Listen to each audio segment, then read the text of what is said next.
सुबह से शाम हो गई थी। नैन्सी अभी तक घर वापस नहीं आई थी। माँ बाबा किट्टू और बिट्टू नैन्सी की बहुत चिंता कर रहे थे। तभी नैन्सी घर वापस आ जाती है और माँ बाबा किट्टू और बिट्टू सभी को बताने लगती है। माँ, अब वो चिड़िया ठीक है। हाँ बेटा, तुम अगर किसी की सहायता करोगी तो वो ठीक कैसे नहीं होगा।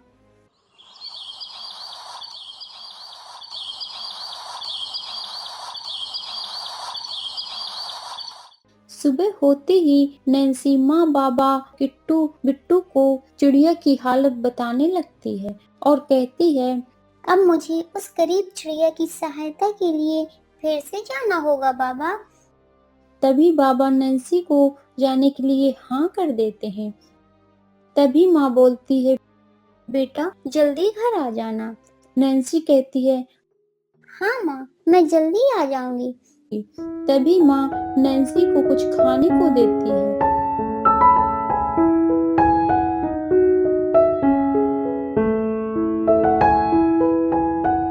और फिर नैन्सी वो खाना लेकर जाने लगती है। तभी किट्टू और बिट्टू भी कहते हैं, नैन्सी हम भी साथ चलेंगे। तभी बाबा कहते हैं, नैन्सी बिटिया, इन दोनों को भी अपने साथ ले जाओ। उस गरीब चिड़िया की अच्छे से सहायता हो पाएगी। नैन्सी ठीक है बाबा। इतना कहकर नैन्सी किट्टू और बिट्टू उस चिड़िया के घर जाने लगते हैं।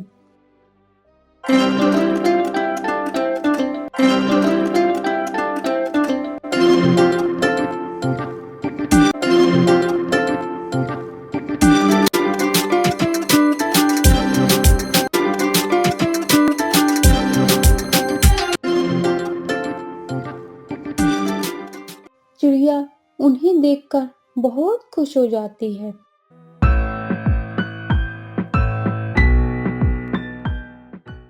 नैन्सी, कैसी हो चिड़िया बहन? ठीक हूँ बहन। तुम्हारा घाव कैसा है? कल से आराम है? ठीक है, लाओ मैं तुम्हारे घाव पर मरहम लगा देती हूँ। नैन्सी चिड़िया के घाव पर दवा लगाने लगती है।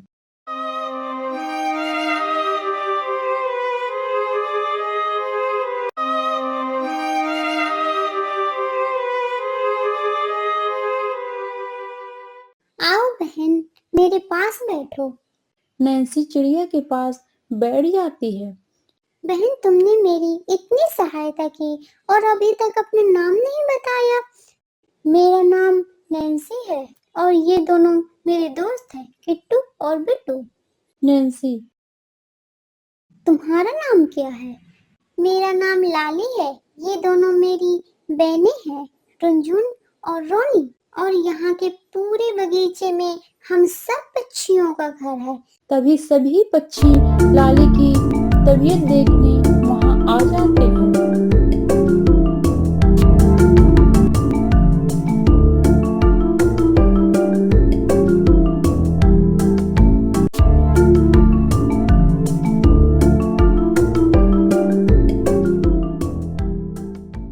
तभी लाली नैन्सी को सभी से मिलवाती है। ये कलुआ काका है और ये टीना काकी और ये दोनों उनकी बेटियां, कलुआ काका की श्यामा और सलोनी। ये सावली काकी है और ये उनका बेटा जुगनू। चामू काका, ये उनकी काकी।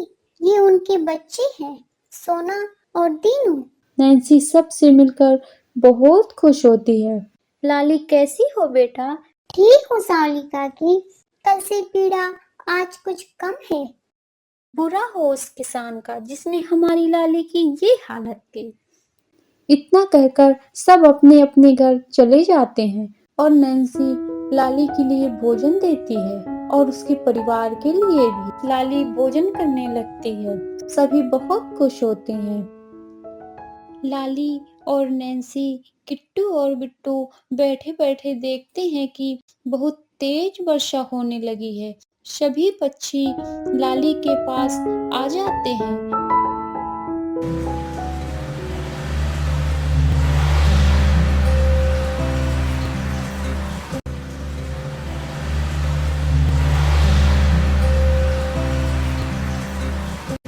वर्षा के कारण उस किसान की पूरी फसल खराब हो गई है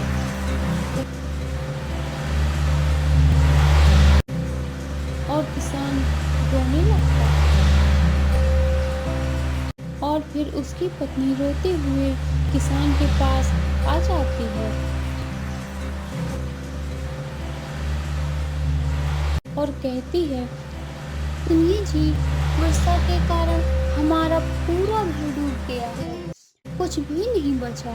बच्चे को बहुत तेज बुखार है, हमें इसे जल्द ही डॉक्टर के पास ले जाना चाहिए, नहीं तो बहुत बुरा हो जाएगा। किसान, अरे देखती नहीं, तेज वर्षा के कारण पूरी फसल खराब हो गई है और तुम कहती हो कि हमारा घर भी डूब गया। और इस तेज वर्षा में अस्पताल जाने का कोई साधन भी तो नहीं है। हमें इस बच्चे को ऐसी बारिश में लेकर पैदल ही जाना होगा। जल्दी चलो। हाँ जी, जल्दी चलिए। तभी किसान और किसान की पत्नी अपने बच्चे को लेकर जाने लगते हैं।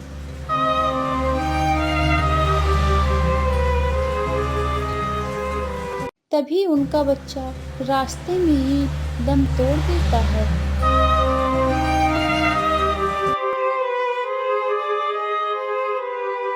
और किसान की पत्नी खूब तेज-तेज रोने लगती है। तभी किसान रास्ते में ही गिर पड़ता है और समझ जाता है। मैंने उस गरीब चिड़िया के साथ बहुत बुरा किया। उसके माँ बाबा बीमार थे और उसकी 2 छोटी बहनें थीं।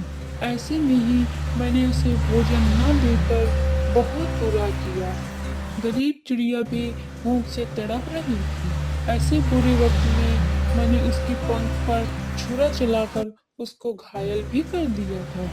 ये सब शायद हो न हो, इसी मेरी बुरे कर्मों का परिणाम है। आज मेरी फसल भी नष्ट हो गई और मेरा घर भी बारिश में बर्बाद हो गया। मेरा सबसे प्यारा बच्चा भी छोड़कर चला गया। आज कुछ भी नहीं बचा मेरे पास। तभी उसकी पत्नी भी उससे कहती है, ये आपने ठीक नहीं किया जी, उस चिड़िया के साथ। आज देख लीजिए आपके बुरे कर्मों का परिणाम क्या हुआ। अब हम पूरी तरह से बर्बाद हो चुके हैं, कुछ भी नहीं बचा हमारे पास। किसान, हाँ, शायद तुम ठीक कह रही हो। सब मेरे बुरे कर्मों का ही परिणाम है जो आज मेरा परिवार भुगत रहा है। मुझे उसके साथ ऐसा नहीं करना चाहिए।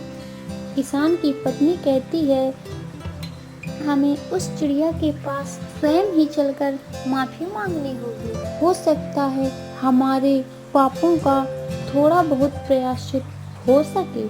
हाँ भाग्यवान, तुम सही कह रही हो। फिर किसान और उसकी पत्नी उस चिड़िया के घर जाते हैं। तभी लाली देखती है कि वहीं किसान अपनी पत्नी के साथ रोता हुआ बारिश में भीगता हुआ उसके घर तक आया है।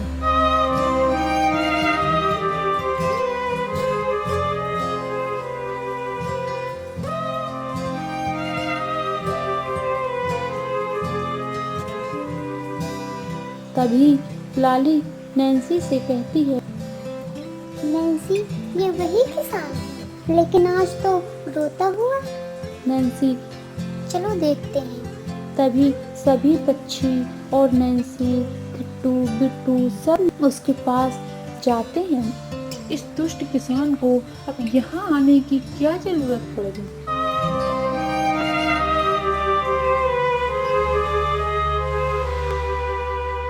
पहले तो लाली को भोजन नहीं दिया, फिर उसे घायल किया और अब यहाँ क्या करने आया है। माफी मांगने आया हूँ। तभी नैन्सी कहती है, इसे अपनी गलती का एहसास हो गया है। तुम सही कह रही हो, मुझे अपनी गलती का एहसास हो गया है और अब मैं प्रायश्चित करना चाहता हूँ। तुम्हें प्रायश्चित करने की कोई आवश्यकता नहीं है। तुमने अपनी भूल स्वीकार की, यही तुम्हारा प्रायश्चित है।